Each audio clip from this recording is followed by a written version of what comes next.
This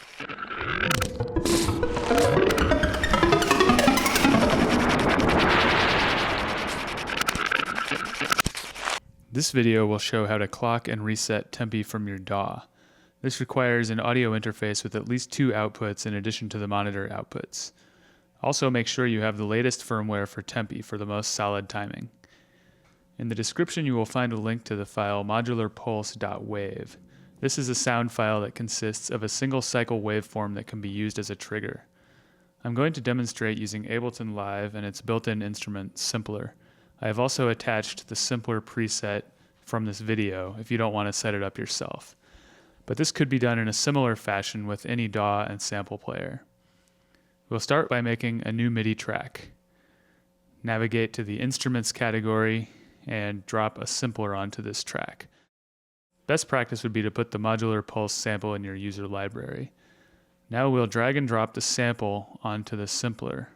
And just to be extra sure it comes out hot, we'll crank the volume all the way up. Now we're setting this track's output to channel 3 output on the interface. This is important because it will keep the track's output from being audible. Instead, you will patch directly from this output of the interface to the modular. I am patching it directly to the tempo input on the TEMPI. Now let's create a new clip. To begin with, we'll just put pulses down at C3 on each 16th note. Depending on how you're going to program your TEMPI, you could choose any rate of clock pulse you like. I'm duplicating the track and outputting to another output, channel 4.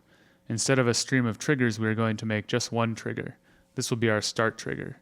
It fires at the very beginning of bar 2, which will give the TEMPI a count-in bar of 16th notes to read the tempo before it starts. If firing this clip from the Ableton session view, it's important to make sure that it does not loop, so that the TEMPI continues running indefinitely after it has received this pulse. Now let's talk about setting the TEMPI for this style of start-stop action.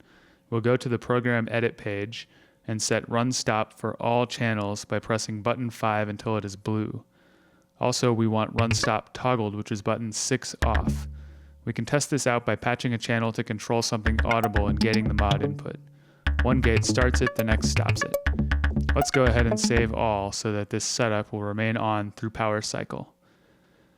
Now TEMPI is not active at all at the moment. All channels are stopped. I'm patching my interface's channel 3 to the tempo input and channel 4 to the mod input. Let's get our scene going. And TEMPI starts at the beginning of bar 2.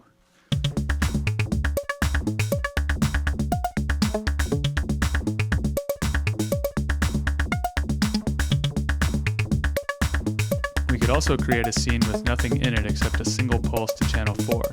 This will stop the TEMPI and all other tracks all at once.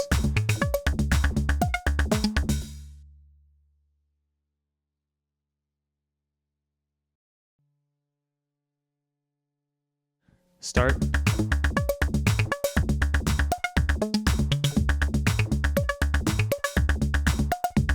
And stop.